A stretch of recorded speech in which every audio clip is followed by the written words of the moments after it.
Assalamu alaikum and welcome back to another video. My name is Arslan Arif and I'm the founder and director of Study Zone Consultant. And Study Zone Consultant provides you information regarding study visa, visit visa and career counseling. आज की video में हम proper आपकी जो bank statement है जो कि किसी भी कंट्री के स्टूडेंट्स को रिक्वायर्ड होती है, स्पेसिफिकली हम इस वीडियो के अंदर यूके के हवाले से डिस्कस करेंगे कि यूके के जो स्टूडेंट्स होंगे उनको कितनी अमाउंट रिक्वायर्ड होगी, उसका फॉर्मूला क्या है, कितने टाइम पीरियड के लिए रिक्वायर्ड होगी और उसके क्या क्या स्टेप्स हैं जिनको आपको फॉलो करना चाहिए आपकी स्टेटमेंट को मैच्योर करने के लिए। वीडियो को प्रॉपर स्टार्ट करने से पहले मैं आपसे गुजारिश करूंगा कि अगर अभी तक आपने हमारे चैनल को सब्सक्राइब नहीं किया तो इसे लाजमी सब्सक्राइब कर लें। आपको स्टडी वीज़ा के ऊपर आपको इसके चैनल के ऊपर बेशुमार वीडियोस मिल जाएंगे। चलें वीडियो को प्रॉपर स्टार्ट करते हैं। बैंक स्टेटमेंट हर कंट्री के लिए रिक्वायर्ड होती है। आपने जहां पे भी जाना है उनकी दो ही रिक्वायरमेंट्स होती हैं, एक तो आपकी एकेडमिक परसेंटेज होती है, दूसरा साथ में आपकी जो आइल्स की रिक्वायरमेंट या लैंग्वेज की रिक्वायरमेंट्स होती हैं वो होती है, और साथ में तीसरी आपकी जो बेसिकली फाइनेंशियल रिक्वायरमेंट्स होती हैं वो आपने पूरी करनी होती हैं। अब फाइनेंशियल रिक्वायरमेंट्स के अंदर आपकी बैंक स्टेटमेंट आ जाती है। यूके की गवर्नमेंट ने बाकायदा अपनी वेबसाइट के ऊपर, यूके वीआई की जो वेबसाइट है वहां के ऊपर उसका एक फार्मूला उन्होंने मेंशन किया हुआ है।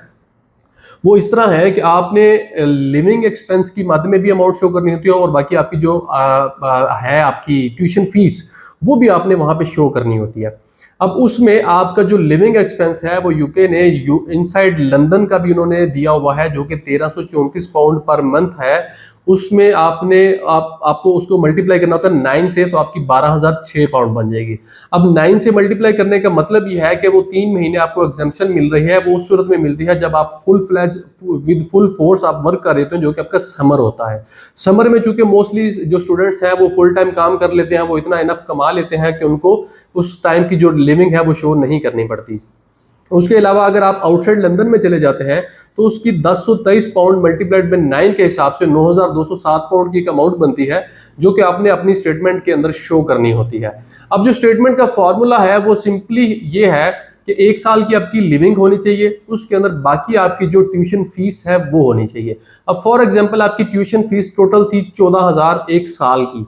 अब उसमें से कुछ यूनिवर्सिटीज आपको इनिशियल अमाउंट का भी ऑप्शन देती हैं कि जी आप इनिशियल पेमेंट कर दें, बाकी की जो रिमेनिंग पेमेंट है वो यूके में आप जब एनरोलमेंट के लिए पहुंचेंगे तो वहां पे जाके आप उस अमाउंट को पे कर सकते हैं।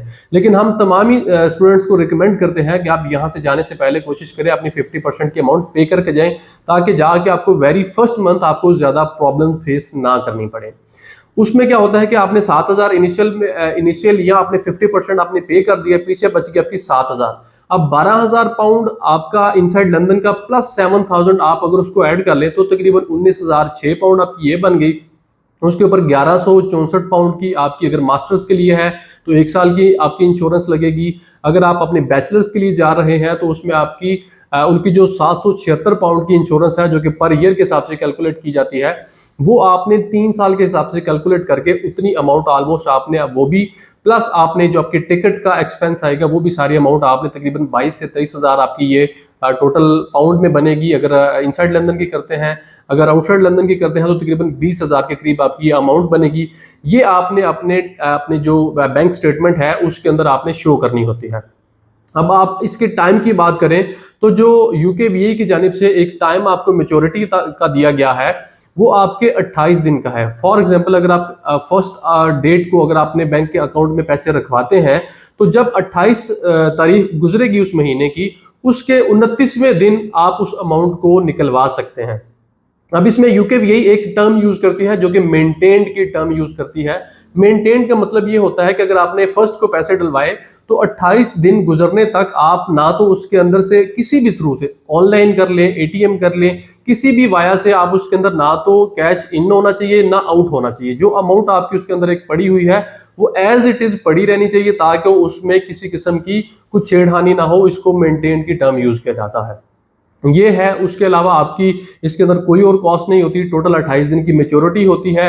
ऑलमोस्ट आपकी ये 20-22 हजार पाउंड की टोटल अमाउंट बनती है जो आपने यहाँ से शो करके जानी होती है। अगर आपकी ये सारी चीजें पूरी हो तो स्टेटमेंट आपकी कभी भी जो है वो रिफ्यूज नहीं होती। मोस्टली अब क्या करते हैं कि जब पीछे कुछ अरसा पहले जैसे एक मार्केट में एक र्यूमर क्रिएट हुआ था कि यूके की जानिब से जी 5 बैंक्स को बैन किया जा रहा है, ऐसी वैसी कुछ बात नहीं है। वो एक फेक डॉक्यूमेंट्स मार्केट में सर्कुलेट हो रहा था, उसके बाद में उसके जो मिनिस्ट्री ऑफ फॉरेन अफेयर है और जो हाई कमीशन है पाकिस्तान का, उसकी जानिब से भी इस चीज़ की क्लैरिफिकेशन आ गई थी कि ये डॉक्यूमेंट फेक है। आप पाकिस्तान के किसी भी बैंक में जाके अपनी स्टेटमेंट बनवा सकते हैं। एक और आपको एंड पे एक सजेशन देना चाहूंगा कि पहले क्या करते थे कि आपकी मैनेजर के साथ जो सेटलमेंट थी उसकी बेस पे आप फेक स्टेटमेंट बनवा लेते थे, लेकिन अब उन्होंने सख्ती कर दी है, आपको जो बैंक का हेड ऑफिस है वहां से इस चीज की कंफर्मेशन होगी तो आपकी जो स्टेटमेंट है वो वेरीफाई की जाएगी या उसको वेरीफाई कंसिडर किया जाएगा। अदरवाइज अगर आपके बैंक मैनेजर को कॉल नहीं आती तो अल्टीमेटली आपकी जो बैंक स्टेटमेंट है उसको स्ट्रेट अवे रिफ्यूज कर दिया जाएगा और आपको फिर वीजा रिफ्यूजल का भी सामना करना पड़ सकता है। उम्मीद करते हैं आपको इस वीडियो के अंदर बैंक स्टेटमेंट के हवाले से किसी किस्म की अगर कोई परेशानी थी तो वो कवर होगी। अगर फर्दर आपको कोई परेशानी है तो स्क्रीन के ऊपर हमारा नंबर है, हमारा ऑफिस आपके लिए अवेलेबल है, जब आना चाहें आप आएं, हमारी टीम से डिस्कस करें, आपको इंशाल्लाह प्रॉपर गाइड किया जाएगा। आपसे मुलाकात होगी अगले वीडियो में, तब तक के लिए अल्लाह हाफिज।